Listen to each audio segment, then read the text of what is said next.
Bonjour à toutes et à tous.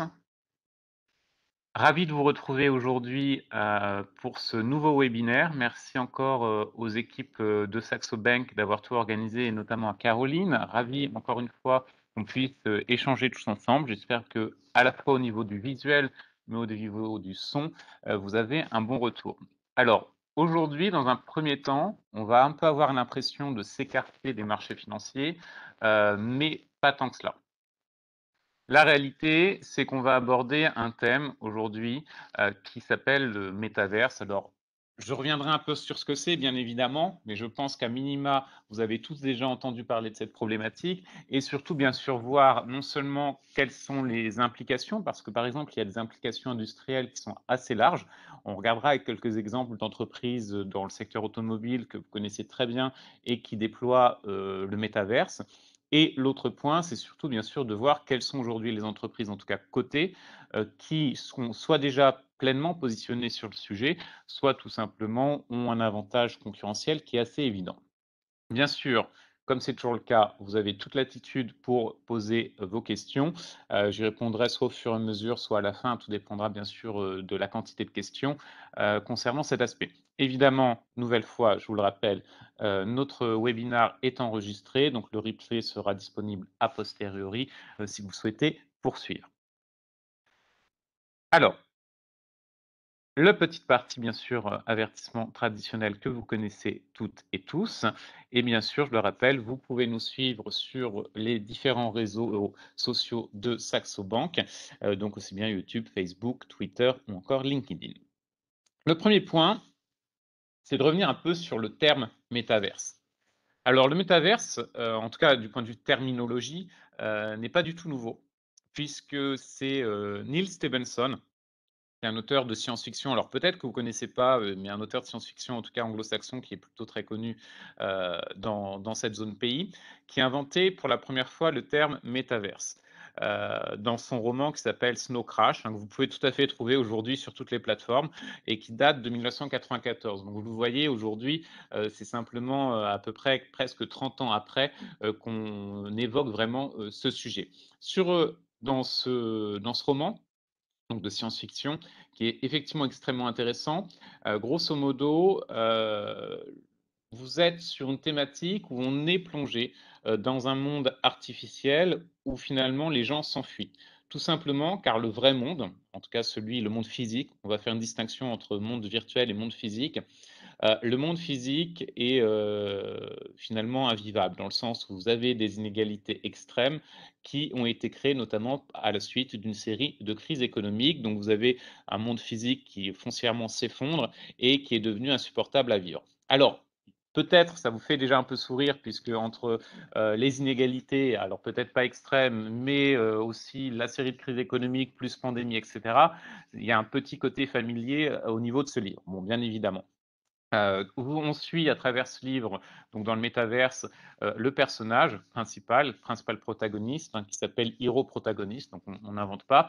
Alors je vous avoue avoir, pas lu l'intégralité du livre, mais j'étais un peu curieux et donc je l'ai acheté et j'ai commencé à le lire. Alors c'est un ouvrage bien sûr assez pessimiste, indéniablement, de science-fiction, mais qui est assez intéressant puisque, systématiquement, si on regarde, dans le passé, la manière dont on voyait l'avenir, il y a 20, 30, 40, voire 50, 60 ans de cela, bien évidemment, cette manière de voir le futur ne s'est jamais réalisée. Mais la réalité, c'est que malgré tout, ça donne des pistes en termes d'imagination, d'innovation, d'invention, ou éventuellement, là, en l'occurrence, vous le voyez sur cette terminologie métaverse, qui sont intéressantes.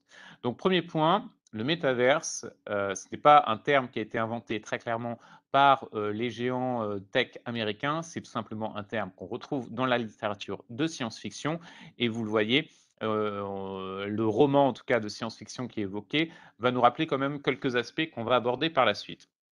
Ce qu'il est important de voir, c'est que le métaverse, ça n'a rien de nouveau. Aussi bien du point de vue terminologie, vous le voyez, 1994, que concrètement aussi si on va un tout petit peu plus loin en termes, concrètement technologiques et innovation. Ce qu'il faut voir, c'est que le monde virtuel, et vous le voyez, je reprends ma distinction, le monde virtuel a commencé à naître il y a très longtemps. Alors c'est peut-être pas votre génération et je vous avoue que c'est pas non plus ma génération à moi, mais on peut remonter à vraiment la mise en application d'une certaine forme de métaverse, sachant qu'on n'est pas concrètement sur le métaverse, hein, on va voir quels sont les critères bien spécifiques, c'est 2003. 2003, alors vous avez peut-être connu cette époque-là, ou en tout cas vous en avez entendu parler, c'est lorsqu'on a eu la sortie d'un jeu vidéo qui était extrêmement connu et qui s'appelle Second Life. Grosso modo, aujourd'hui, si on essaye de tracer sur les 30 dernières années, ce jeu vidéo, Second Life, est une sorte de précurseur. Concrètement, qu'est-ce que c'était? Si vous n'avez pas eu l'occasion d'y jouer, à l'instar de moi. Second Life, c'était tout simplement un réseau social. Donc, on était déjà sur cette thématique-là, réseaux sociaux, en début des années 2000, qui était ouvert et où effectivement, on avait des avatars. Alors, bien évidemment, on est très, très loin, du métaverse, mais j'oserais dire en termes de développement technologique, c'était l'une des étapes qui était dans tous les cas nécessaire. Puisque le métaverse, ça va quand même induire et on va le voir, sous différents angles, mais un minimum de réalité virtuelle, qui va être mise en application et on va voir aussi quels sont les aspects technologiques qui sont nécessaires.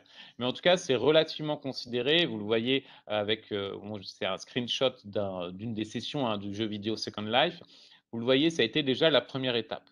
Et on va le voir très nettement, aujourd'hui, les grands acteurs, alors soit cotés, soit qui ne le sont pas, puisque vous avez des collaborations à cet égard dans le domaine du métaverse, ils sont tous peu ou prou liés à l'aspect jeux vidéo, voire au sens large, plutôt réseaux sociaux.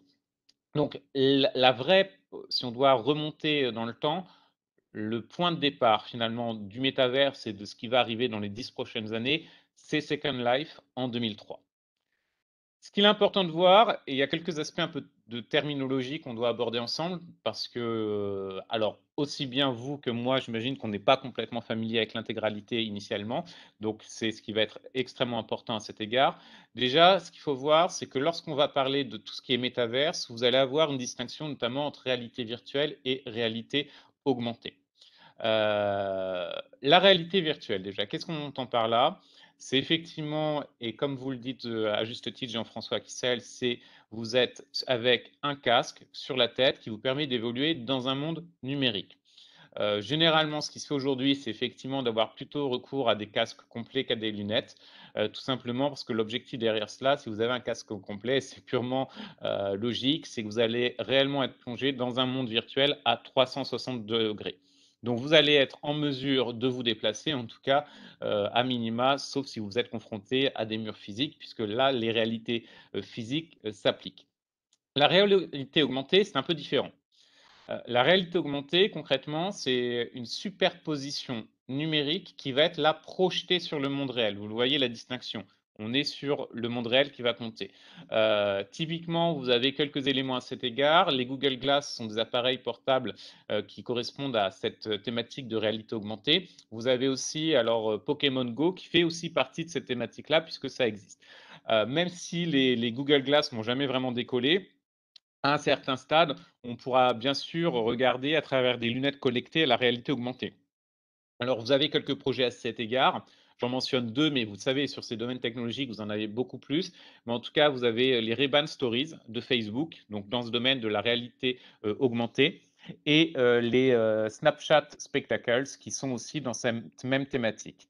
Alors, je vois un des participants a un problème de son. N'hésitez pas à me dire si c'est de mon côté que vous voyez aussi que c'est généralisé ou pas. En tout cas, je n'ai pas changé le...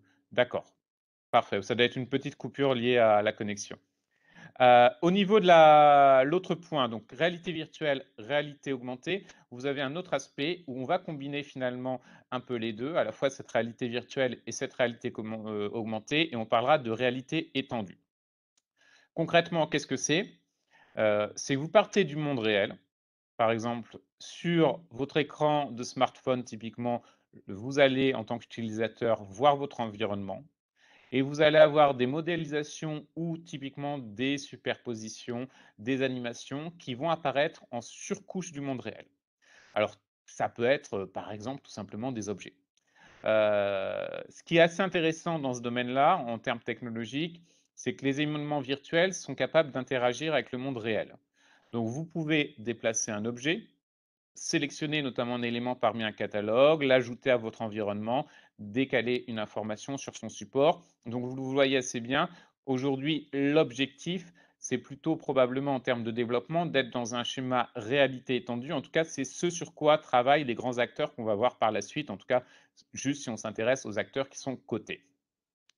Déjà, parce que quand on parle de métaverse ou même tout simplement réalité virtuelle, et cetera, on peut être un tout petit peu sceptique et bien évidemment, je comprends parfaitement cela. Ce qu'il faut voir, c'est que même si on n'a pas atteint l'étape aujourd'hui du métaverse, tous ces éléments en termes de réalité virtuelle ou même de réalité augmentée ont des applications industrielles qui commencent à être très intéressantes. Alors, on on pourrait avoir une liste extrêmement large de ces applications industrielles. Vous en avez beaucoup aujourd'hui. Mais prenons quelques exemples dans l'industrie. Heu, si on arrive à mettre en place ce type de système et vous avez des prototypes déjà qui existent, vous allez avoir une myriade d'avantages. Typiquement, ça peut être une meilleure compréhension des procédés industriels. Je vais vous donner un exemple très précis. Vous avez aujourd'hui des travaux dans le domaine du métaverse ou plus exactement, à l'instant T, plutôt sur la réalité virtuelle où on essaye, en termes de maintenance et d'inspection des installations pétrolières, d'éviter que l'humain se déplace sur site. Imaginez, vous êtes Total, vous avez une installation pétrolière en Angola. Bien évidemment, vous allez faire venir du personnel parfois de loin, assez régulièrement, sans que pour autant il y ait nécessité d'intervention. Donc l'idée derrière cela, c'est non seulement avec des drones, l'intelligence artificielle et la réalité virtuelle, c'est d'éviter d'avoir ces déplacements physiques fréquents. Donc vous limitez les coûts indéniablement. Vous avez une meilleure aussi compréhension si vous arrivez à schématiser l'évolution tout simplement, par exemple, de la rouille sur les installations pétrolières. Donc il y a un intérêt qui est quand même extrêmement important. Bien évidemment, derrière cela, et c'est lié, c'est l'aide à la décision, gain de temps, gain de productivité, amélioration de la rentabilité, puisque derrière cela, ce n'est pas de l'amusement, mais c'est beaucoup plus concret. C'est important d'avoir bien en compte que tous ces aspects liés au métaverse au sens large sont adossés quand même à des applications aujourd'hui qui existent, parfois simplement type de prototype, parfois plus largement, et qui répondent notamment à des besoins industriels. Concrètement, si je schématise un peu, le métaverse, ce n'est pas du tout uniquement se plonger dans un monde virtuel ou dans la réalité augmentée, peu importe, pour échapper au quotidien. Aujourd'hui, vous avez indéniablement des avancées concrètes dans l'industrie. Un autre exemple, je voulais évoquer avec vous, c'est pour ça que ça me paraît extrêmement important à prendre en considération, c'est dans l'automobile. Par exemple, qu'est-ce que fait Audi? Audi a créé une start-up en interne qui permet justement, grâce à un casque de réalité virtuelle, aux utilisateurs de vivre leur trajet dans un monde virtuel construit autour du réel. Tout simplement, quel est l'objectif derrière cela? C'est de lutter contre le mal des transports et potentiellement l'ennui des passagers. Alors l'application est très concrète. Bien évidemment, on n'est pas sur une application, qui est, aujourd'hui à l'échelle industrialisée et auquel on a accès, mais concrètement, on pourra avoir tout à fait ce type d'applications déjà qui vont se mettre en place assez largement d'ici 3 ou 5 ans, si on est sur ce type de sujet. Le lexique. Parce que ce sont des termes, soit que j'évoquerai aujourd'hui, soit éventuellement, sur lesquels auxquels vous serez confrontés dans les prochaines, années, si ou en tout cas la thématique métaverse vous intéresse et en termes d'investissement, très honnêtement, c'est un sujet à ne pas négliger. J'ai pas voulu être très long, mais simplement en termes de lexique, vous avez à minima 5 termes à bien comprendre. L'avatar, c'est notamment ce que j'évoquais bien sûr avec notre jeu vidéo de 2003, c'est votre personnage dans le monde virtuel. Il peut ressembler à un peu tout ce que vous voulez, peu importe. Aujourd'hui, c'est par exemple les fameux skins de Fortnite, si vous connaissez en termes de jeux vidéo. C'est assez intuitif en termes de compréhension. La conception skeuomorphe, excusez-moi, le terme n'est pas simple, c'est un terme un peu bancal, qui signifie essentiellement que les objets virtuels seront conçus pour ressembler étroitement à ceux du monde réel. Bien évidemment, lorsque vous êtes, par exemple, sur la réalité virtuelle, on peut tout à fait considérer que le monde virtuel ressemble peu ou prou au monde réel physique, mais on peut aussi bien évidemment imaginer qu'il s'en écarte. Donc c'est toute cette thématique-là qui va être extrêmement importante. Les jumeaux numériques. Les jumeaux numériques, c'est extrêmement important aujourd'hui en termes industriels, en termes de développement technologique. Vous en avez peut-être déjà entendu parler dans le domaine des jeux vidéo, mais les applications sont bien plus vastes et on va le voir notamment avec une application de la NASA. Concrètement, qu'est-ce que c'est? C'est une version virtuelle d'un objet ou d'une chose de la vie réelle. La première fois qu'on le retrouve, c'est encore une nouvelle fois dans la littérature en 1991, dans un livre qui s'appelle Mirror Worlds. Je ne l'ai pas lu, je n'aurai pas d'avis sur cela. Donc, en revanche, ça vous donne un peu une nouvelle la littérature de science-fiction qui a été un détonateur. La première application, il a fallu attendre quasiment 20 ans, puisque la technologie, et bien évidemment, ça nécessite beaucoup de temps et de perfectionnement lié aux jumeaux numériques. Elle a été utilisée pour la première fois par la NASA, donc en 2010, et c'était pour réaliser des simulations de capsules spatiales. Aujourd'hui, par exemple, une des entreprises, alors je l'évoque déjà, mais une des entreprises qui, pour moi, très honnêtement, sur un horizon 5 à 10 ans, va avoir une en tout cas, va être un leader dans le domaine des nouvelles technologies, c'est NVIDIA, qui est une entreprise cotée, on va voir par la suite. Aujourd'hui, a pour ambition, même s'ils ont été très clairs sur le fait que ça va prendre probablement 5-10 ans, voire plus, de créer un jumeau numérique de la Terre. Alors, je ne crois pas que ça a été évoqué dans la presse française. Tous les ans, Nvidia, un peu comme toutes les grandes entreprises tech, a sa grande messe. Alors là, en l'occurrence, c'était une messe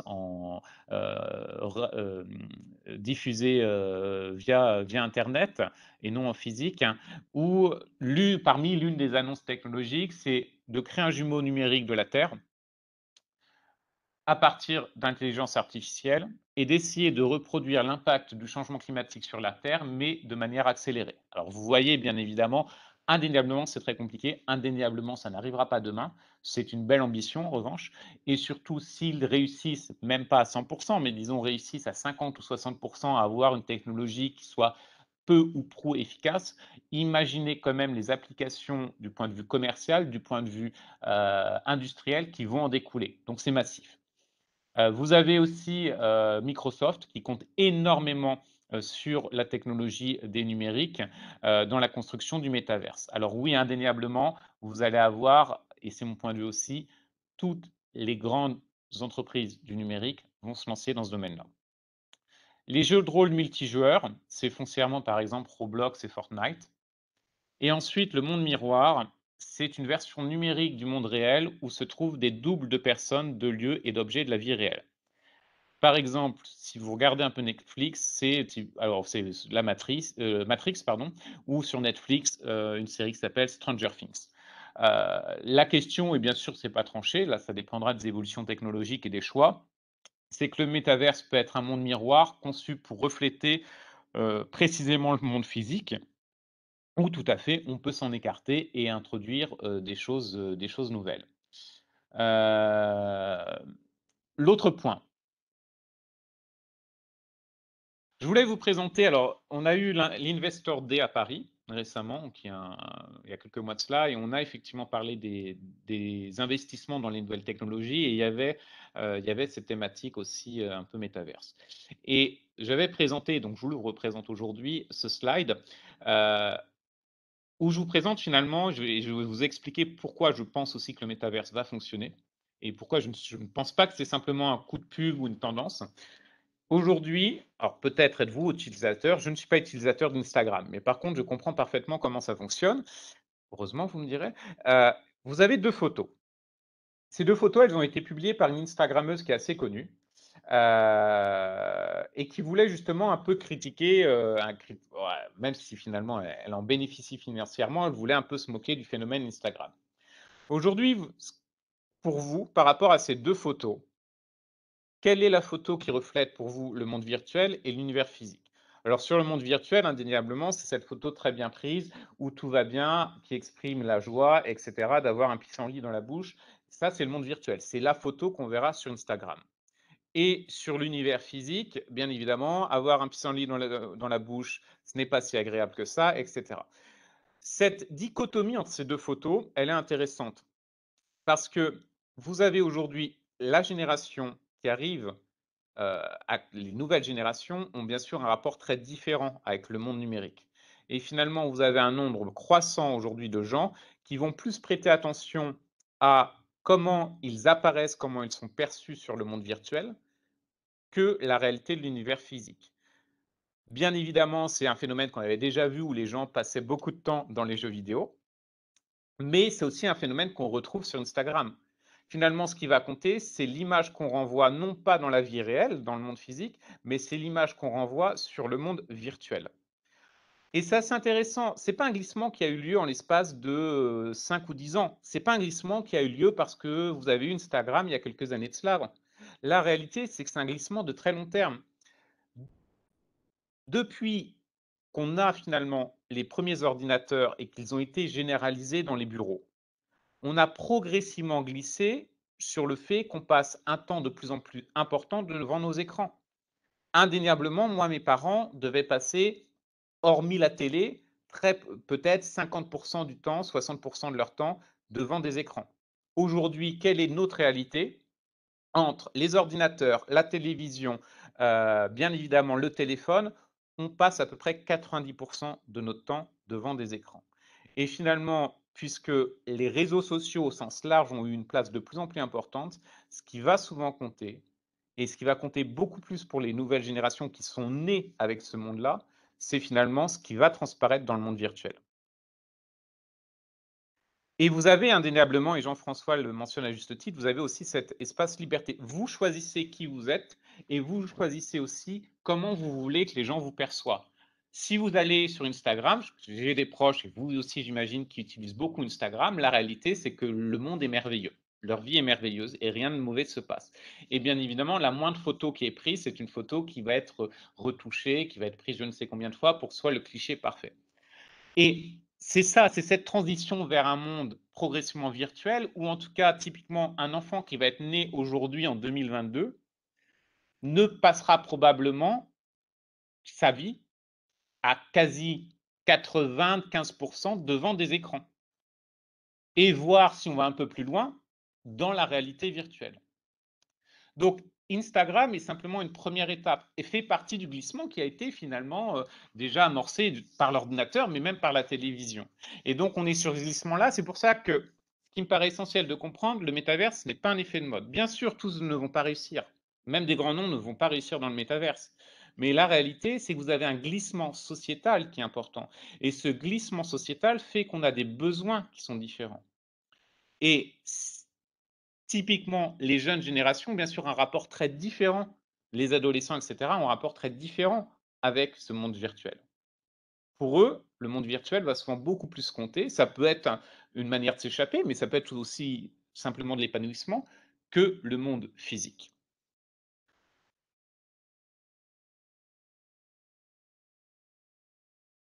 Si un des aspects qui est important lorsqu'on parle de métaverse, si on va au bout de la réflexion, c'est qu'indéniablement le métaverse, ça implique aussi, et là, on en parle un peu, toute cette thématique crypto-monnaie, blockchain. Grosso modo, si on va, et ça existe déjà, mais si on va se projeter sur 5 ou 10 ans, si on a une partie, en tout cas, de la vie sur le monde virtuel, bien sûr, il faut des moyens de paiement, puisque l'idée n'est pas aussi que ce soit philanthropique. Et aujourd'hui, ces moyens de paiement, ça peut être des crypto-monnaies. Ça peut être aussi ce qu'on appelle les fameux NFT. Alors, si vous n'êtes pas, je vais être aussi didactique que possible sur les NFT, c'est ce qu'on appelle des tokens non fongibles. Et donc, ça vous permet effectivement, ce sont déjà à l'instant T des éléments essentiels du métaverse.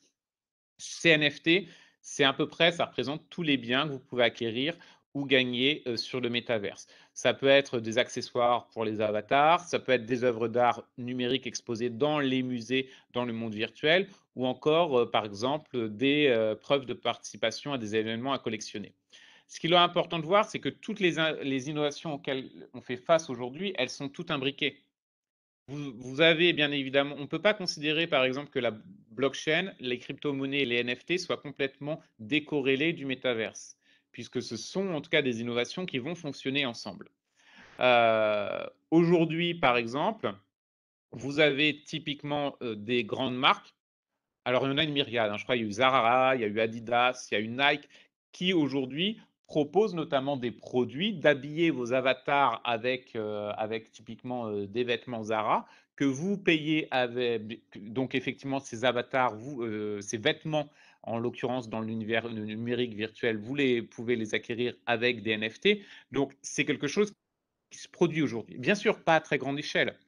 Mais, comme je vous l'ai dit, de mon point de vue, c'est le glissement sociétal qui va être extrêmement important, qui fait que même si on peut être critique sur les crypto-monnaies pour des raisons évidentes, pour moi, ce n'est pas du tout, une valeur refuge et cetera. En tout cas, le bitcoin n'est pas une valeur refuge, mais tout cet univers technologique qui est développé va évidemment s'imbriquer et au-delà de ces aspects-là, vous avez certainement, si vous avez eu l'occasion de regarder un peu, vous avez énormément, aujourd'hui dans ce domaine NFT, métaverse, en tout cas réalité virtuelle, monde virtuel, vous avez déjà des transactions énormes qui se produisent.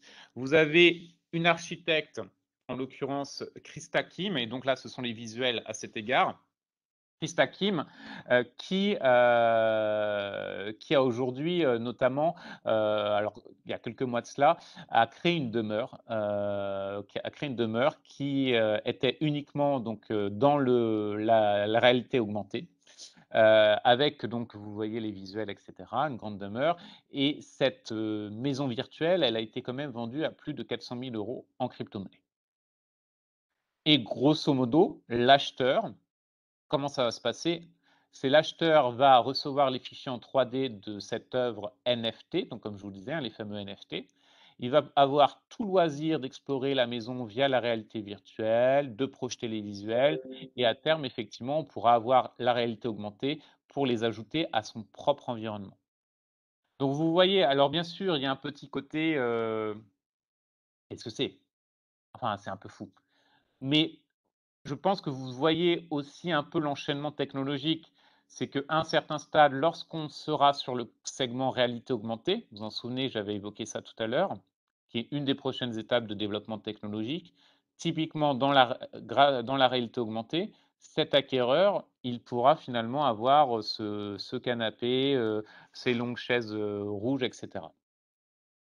C'est complètement vrai, effectivement. Donc, c'est extrêmement intéressant. Alors, bien sûr, le prix, très honnêtement, on peut tout à fait considérer que c'est trop élevé et ce sera un avis aussi personnel. Mais là encore, c'est plus la technologie derrière cela qui reflète le prix. Le prix reflète justement cette technologie et c'est ça qui est extrêmement intéressant. Donc vous voyez, hein, c'est relativement récent puisque c'était en mars 2021. Pour moi, pour reprendre, le commentaire de Jean-François, pour moi, indéniablement, c'est pas du tout un effet de mode. Ce qu'il faut voir, c'est au-delà de ces petits a alors, ce type d'acquisition, hein, il y en a pas eu qu'une, hein, mais c'est la plus connue, pour vous donner quand même déjà un peu des informations. Mais, ce qui est intéressant de voir, c'est que, vous avez un enchaînement technologique derrière cela qui est logique. Alors là, c'est sur de l'architecture, c'est acquérir une maison, mais imaginez demain qu'on soit sur, encore une nouvelle fois, des applications industrielles à grande valeur. C'est ça qui va être intéressant. Je poursuis un peu, ça vient aussi chez nous.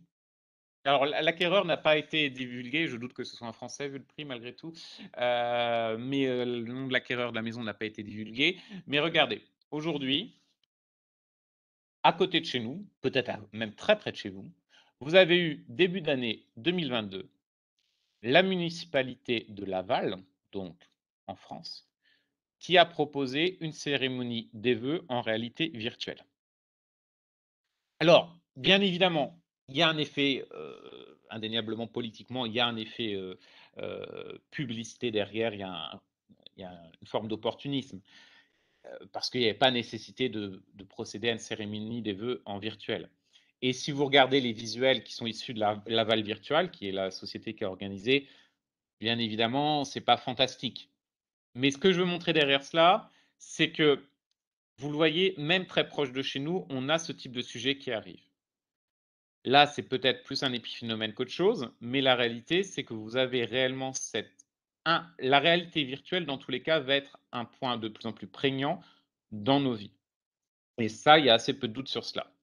Même chose, si vous voulez faire du shopping. Alors si vous avez Twitter, vous avez et il y a une vidéo de Walmart qui a beaucoup circulé, la semaine dernière ou qui est effectivement une vidéo réelle de Walmart qui, étudiait comment on va faire son shopping, dans les années à venir.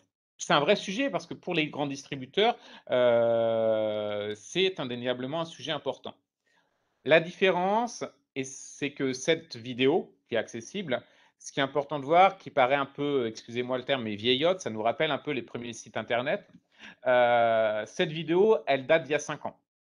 Donc ça veut dire à minima, il y a 5 ans de cela, probablement plus parce qu'il faut aussi investir, Walmart et se réfléchissait déjà comment on pouvait faire son shopping de manière virtuelle. Alors on n'a pas d'informations sur comment ça aboutit, la réflexion sur les 5 dernières années, mais la réalité, c'est qu'aujourd'hui tous les grands acteurs et pas uniquement les acteurs technologiques, parce que Walmart indéniablement n'est pas un acteur technologique, réfléchissent à comment on va à quel va être l'impact dans le monde virtuel.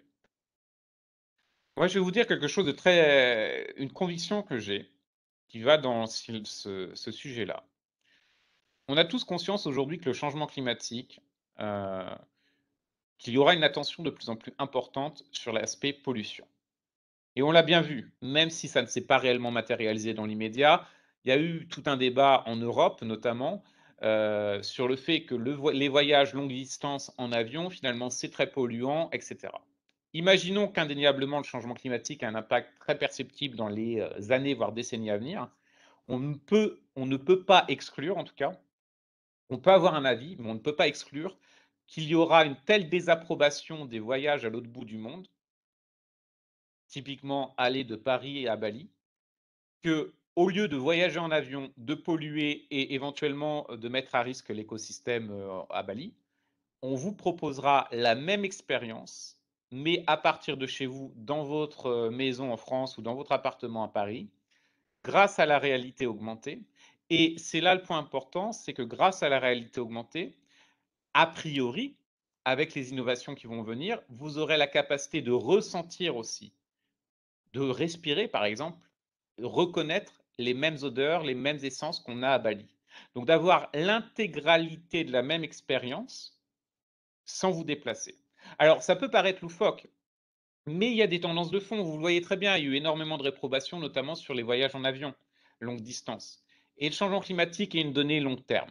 Donc, dans tous les cas, peu importe si ça se produit ou ça ne se produit pas, j'oserais dire, mais vous le voyez, il y a tout un champ des possibles aujourd'hui qui se met en place. Donc, le métaverse sera une étape dans tous les cas importante du développement et aussi dans la vie quotidienne, parce que j'avais évoqué les applications industrielles, mais aussi dans la vie quotidienne au sens large. Les acteurs du secteur, parce que j'ai une question à cet égard. Alors vous savez, je ne fais pas de recommandations et l'idée, c'est pas de faire de recommandations, vous dire par exemple Microsoft ou Meta, il faut investir sur ça, et cetera. C'est pas l'idée, ou bien évidemment. Heu, En revanche, c'est de voir quels sont les acteurs qui s cotés en tout cas, qui sont très positionnés. Parce que je le rappelle, aujourd'hui, vous avez bien sûr ces grands acteurs cotés qui ont un avantage concurrentiel indéniable, mais dans le même temps, vous avez aussi d'autres aspects. À savoir tout simplement qu'un des aspects qui est important, c'est que vous avez énormément de belles pépites dans les startups et dans les jeux vidéo qui travaillent sur le métaverse. Mais intéressons-nous uniquement aux acteurs cotés. Vous avez, comme je vous l'ai dit, bon, j'ai été très clair, je pense que Nvidia est un des acteurs qui est les mieux positionnés dans les années à venir parce que l'avantage de Nvidia, c'est qu'ils bossent sur l'intelligence artificielle, ils bossent sur le métaverse, ils travaillent également sur tout ce qui est crypto et blockchain.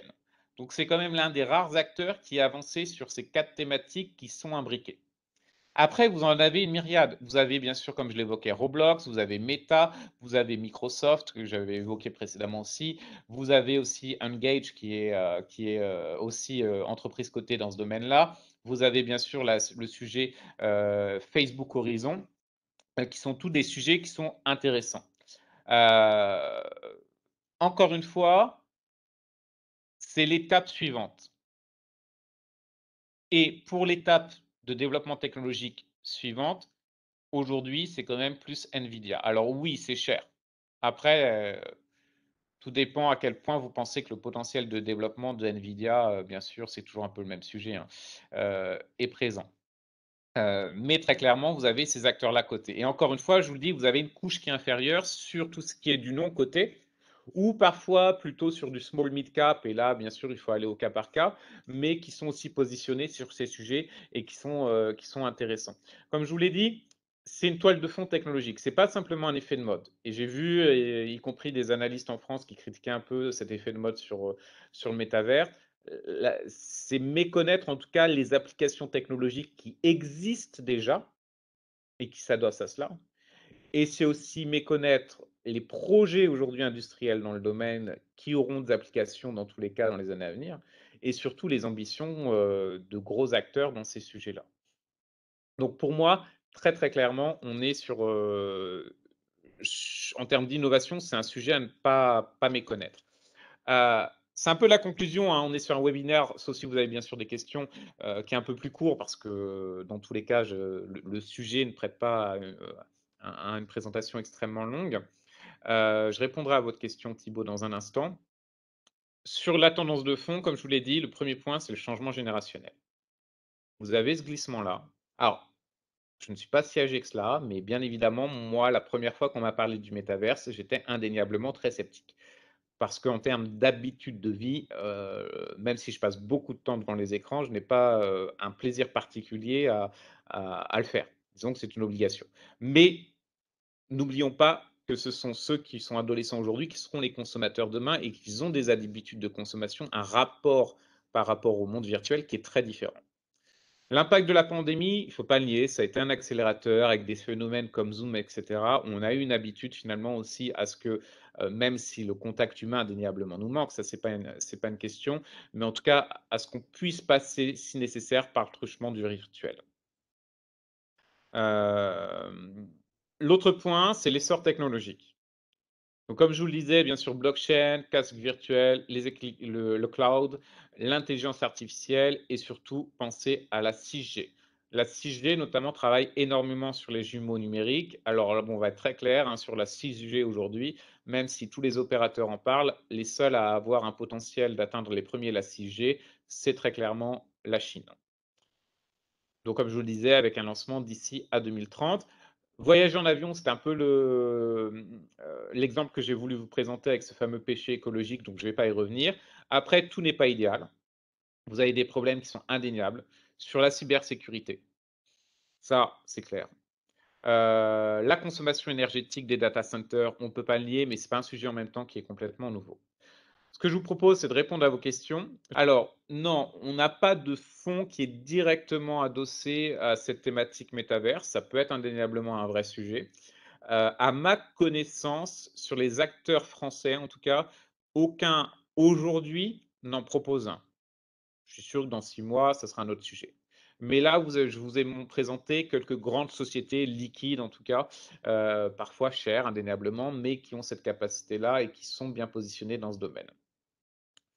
La pénurie de puces graphiques chez Nvidia, alors je ne connais pas en détail leur approvisionnement, mais ça, c'est un sujet qui est pas uniquement, qu'on retrouve pas uniquement chez Nvidia. Donc ça, c'est un sujet qui est présent chez beaucoup d'acteurs dans le domaine. À mon avis, ils ont un réel problème, de sécurisation de leurs approvisionnements, mais pour autant, comme je vous l'ai dit, je reste confiant sur, moi, je reste très confiant sur cette société. Je pense qu'ils sont bien positionnés. Bien sûr, il faut voir, je vous invite honnêtement à regarder la dernière présentation pour vous devez prendre vous-même connaissance des derniers produits, des derniers développements, mais c'est assez intéressant. Le commentaire de Grégoire fait sens, effectivement. Ce qu'il faut voir, c'est que c'est pas non plus un, c'est aussi un glissement qui va prendre un certain temps. Comme je vous le présentais avec Walmart, cette vidéo, bien évidemment, si vous la voyez, c'est les premiers sites internet, donc c'est horrible, ça ne donne pas envie. Mais vous aurez toutes les améliorations aussi qui vont suivre dans ce domaine-là. Et la référence à Total Recall, en tout cas, me parle. Je ne sais pas si c'est pour les autres panélistes, puisque vous évoquiez cet aspect-là. Vous avez effectivement, quelques ETF qui sont, dédiés au métaverse, mais là vous êtes, vraiment je pense, à ma connaissance, ces ETF-là, sont assez peu liquides. En tout cas, il y a vraiment beaucoup de travail, à cet égard. Alors le but de Saxo avec cette conférence là, c'est assez simple, purement éducatif.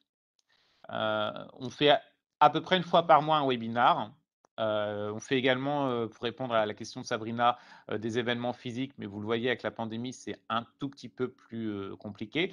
Et effectivement, notre objectif, c'est vraiment d'éduquer sur des sujets qui puissent être intéressants et qui puissent éveiller aussi un débat vis-à-vis de nos clientèles et des leads. Tout ça et le métavers est, je pense, un beau sujet, à cet égard. À ma connaissance, est-ce que Technicolor peut jouer un rôle sur le métaverse? En tout cas, c'est vraiment à ma connaissance. Je n'ai pas eu, d'écho dans ce domaine-là, mais c'est vraiment à l'instant T. peut-être qu'ils y pensent, mais c'est en tout cas ce que j'ai pu avoir à cet égard. Effectivement, le replay sera disponible sur, la chaîne YouTube, je pense demain ou après-demain ou plus tard, mais ce sera en tout cas, disponible. C'est bien Christopher Denby qui animait, le webinaire. En tout cas pour cette fois. Peut-être qu'un jour, moi je rêve par exemple alors je je rêve peut-être justement, mais d'organiser une conférence en réalité virtuelle. Ça doit être amusant en tout cas, un minima. Vous avez des alors, est-ce qu'il y a des cryptomonnaies plus orientées métaverse?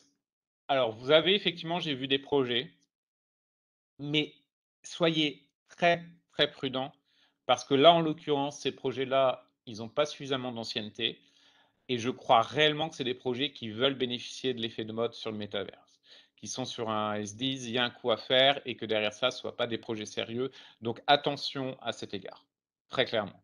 Hem et sur, la meilleure manière de tirer parti de ce phénomène, indéniablement, vous allez avoir des fonds qui vont se créer, ça c'est sûr et certain, dans les mois à venir. Je pense même pas que c'est une question d'années et après effectivement, vous avez de très belles sociétés cotées dans ce domaine-là. Vous pouvez aussi, si vous faites un peu votre recherche, regarder sur des small limit cap.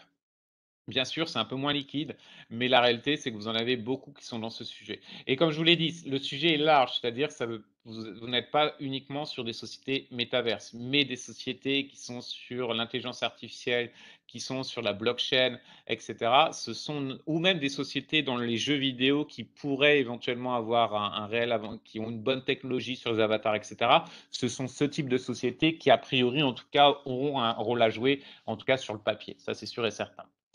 Grégoire, merci beaucoup pour vos bons mots. C'est très, très gentil. Merci beaucoup, j'apprécie. Dassault, je pense Dassault Systèmes, est-ce qu'il est positionné sur le sujet officiellement? Non. En revanche, vous voyez aussi les applications militaires qui sont assez intéressantes et cetera. Donc à mon avis, quand même, ils pensent au sujet. Ça paraît assez évident pour répondre à cette question. Les sociétés françaises qui sont impliquées dans le métaverse, françaises, il n'y en a pas une qui viendrait directement à l'esprit. Typiquement, je vous parlais de jeux vidéo où vous avez une vraie technologie dans les avatars et là, ce sera des sociétés notamment en Europe de l'Est, à la bourse de Varsovie, très bien positionnées. Mais des françaises cotées en France officiellement sur ces sujets-là, je vous avoue que j'en ai pas vu. Après, peut-être vraiment sur du small cap et ça m'aurait échappé, mais c'est plutôt étranger. Après, indéniablement, vous en avez évoqué beaucoup, hein, typiquement Dassault Systèmes, potentiellement Technicolor, c'est des sociétés qui ont vocation, en tout cas, à aller sur ces sujets-là. Je sais que Total ou encore Vallourec s'intéressent à ces sujets-là. Plus dans une perspective, on travaille avec des petites sociétés qui ne sont pas cotées, qui ont un avantage concurrentiel dans ce domaine ou qui bossent dans ce domaine plutôt que de développer une technologie en interne. Mais il y a tout un écosystème indéniablement qui va se développer. Alors sur la crypto de Facebook, j'ai pas vu les dernières informations, mais à ma connaissance, c'était quand même pas particulièrement en forme, mais avec grande prudence. Je vais pas tirer enfin avoir une opinion trop rapide, mais à ma dernière connaissance, c'était plutôt, pas particulièrement en forme. Je vois beaucoup de questions sur Ubisoft. Effectivement, je crois qu'Ubisoft doit avoir des projets dans le domaine-là. Mais vous le voyez, c'est très, très large. Après, la difficulté, c'est que comme vous avez une nouvelle innovation, qui se met en place, bien sûr, tous ne vont pas réussir. Potentiellement, par exemple, à titre personnel, je suis assez sceptique sur les avancées de Microsoft dans le domaine. Mais c'est vraiment encore à titre personnel.